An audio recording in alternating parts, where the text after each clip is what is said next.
Hello everyone, it's full review time, and today we're going to be looking at Horizon Shift, a game available on Steam. This game is very testy. It will push you to your absolute limits, may even get a bit of rage out of you, but the game itself, once you complete it, is such a relief. Kudos to the developer. This is an excellent game, especially if you've got some free time and a little bit of money to spend. So let's get into the game. Currently playing, we have got boss 4, and as you can see I was unlucky and I got the shield on the wrong side as this wave started. Very frustrating. Anyway, let's talk about the actual game concept. So it's very simple in theory. You're a ship, you press Z to shoot, X to deploy your bombs, and space to jump, and you use left and right to move. It's that simple. However, you got to dodge projectiles, and there are a lot of projectiles going backwards and forwards. You've got spikes shooting at you, you've got lasers coming out, you've got spaceships shooting at you. It is ridiculous. However, if you persist through the game, you will see patterns in each wave, and that's what you want to focus on. Finding where the enemies come from, finding their patterns. Unfortunately, some of the projectiles are a bit random. However, if you just keep on playing the game, if you're stuck on a wave, I guarantee you, put the time and effort in and you will figure it out. The game is a challenge. It is supposed to be difficult. It is supposed to push you, and it does that brilliantly. In my book, ticks all the boxes. And for 3 or 4 quid, I definitely got my time out of it. I think I spent about 15 to 20 hours on this game, and about 10 to 15 of those hours were spent on the final boss. Getting to the final boss, those waves were just ridiculously challenging.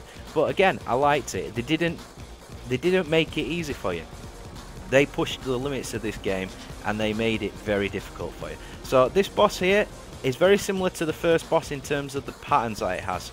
So you have the full object on one side, and then unfortunately I died there, and then it splits up and you've got to deal with it on both sides. Tricky. There's a lot of projectiles firing at you. The white ones will hit the horizon. Yellow projectiles will go through the horizon, so you need to make sure you dodge it. What I'm doing here is I'm just moving up and down depending on where the projectiles are. Those red balls will kill you, and those shockwaves will also kill you. You just have to keep on dodging. Unfortunately for me, it seems the projectiles have been fired in my direction all the time, so I'm only able to hit the boss every now and again. But this boss is nothing compared to the last boss. That last boss takes the biscuit. It'll be coming up very, very shortly, as I've just dealt with this boss now. Oh, the other things I want to mention with this as well is the additional extras. So once you complete the game, it unlocks a lot of different game modes that you can play, which is really good. You have the opportunity to take on all the bosses at once with no lives and seeing how you can manage there.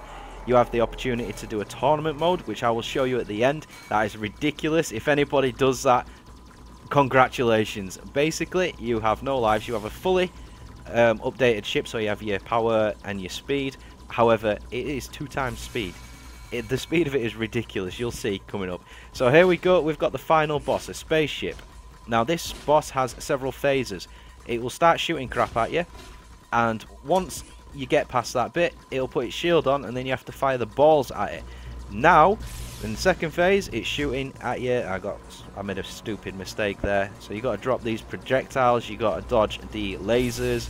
It just gets crazy, and that's only the second phase. So here we go again. You have to hit the balls and knock this shield off it.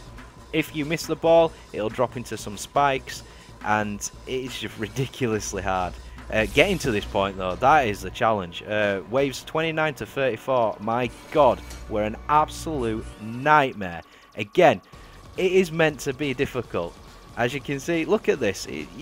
It just takes so much time, dedication, patience, and making sure you hit the left and right key in a nice steady motion, because if you don't, you end up dead.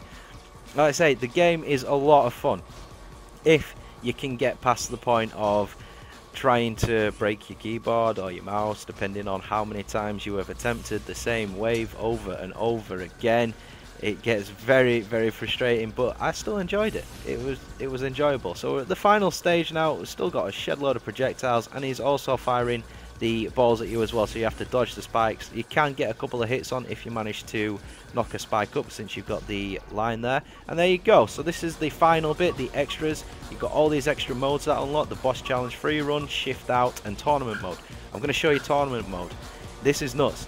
And like I say, if anybody pulls this off, well done. This is actual gameplay. I have not sped this game up at all. This is how you have to play the game. You have no lives. It is just nuts. Obviously, these are the first waves. Very, very easy. But when you get to waves 10 plus, yeah, okay, good luck. It is just crazy. It is impossible. Well, I wouldn't say it's impossible. You'd need a hell of a lot of time and dedication to do this. Unfortunately, I don't have the time to try this, but I did have a little go just to show you guys what this game offers.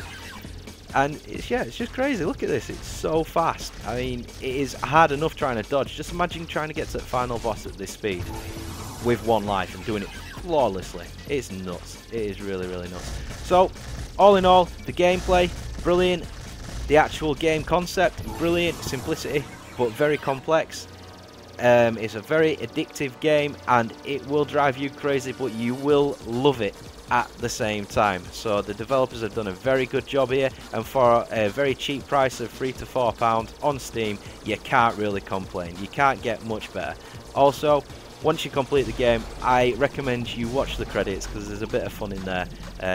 It just made me laugh. So hopefully you all enjoyed it. I'll catch you on the next one.